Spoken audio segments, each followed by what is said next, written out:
গ্রামের মহিলাদের জীবনযাত্রার উন্নয়নের লক্ষ্যে কালিয়াগঞ্জ পঞ্চায়েত সমিতির উদ্যোগে এবং ব্লক প্রাণী সম্পদ বিকাশ বিভাগের সহযোগিতায় ব্লকের 10টি স্বনির্ভর দলকে 10টি উন্নত প্রজাতির ছাগল বিতরণ করা হলো। হাসপাতাল পাড়ায় অবস্থিত ব্লক প্রাণী সম্পদ দপ্তর থেকে প্রদান করা হলো এদিন। এই ঘটনা উপলক্ষে উপস্থিত ছিলেন পঞ্চায়েত সমিতির সভাপতি হিরণময় সরকার, ব্লক প্রাণী সম্পদ বিকাশ দপ্তরের আধিকারিক ডক্টর মানিকলাল সাহা। উন্নত প্রজাতির ছাগল পেয়ে খুশি গ্রামের মহিলারা। আজকে আমরা কালিয়াগঞ্জ ব্লকে 10টা স্বনির্ভর দলকে, প্রত্যেক দলকে 10টা করে ছাগল দেওয়া হচ্ছে।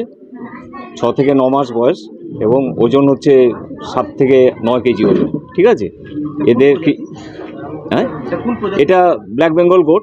এটা সারা পৃথিবীর মধ্যে বিখ্যাত ছাগল। 2 বছরে এগুলো 3বার করে বাচ্চা দেয় এবং ঠিকমতো যদি পাঠাপাঠিটা নির্বাচন করা যায় তাহলে এগুলো কিন্তু 3-এর অধিক সবসময় বাচ্চা দিতে থাকে।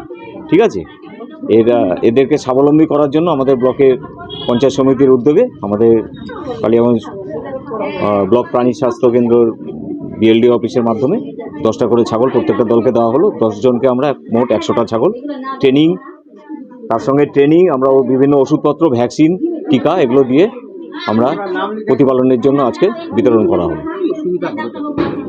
এগুলো দিলে গ্রোথটা বাড়বে ছাগলের এবং 3টে করে যদি 2 বছরে 3বার করে বাচ্চা পায় তাহলে দেখবেন এদের স্বনির্ভরতার লক্ষ্যে অনেকটাই এগিয়ে যাবে এবং নিজেরা স্বাবলম্বী হবে। ব্যুরো রিপোর্ট, উত্তরের প্রহরী।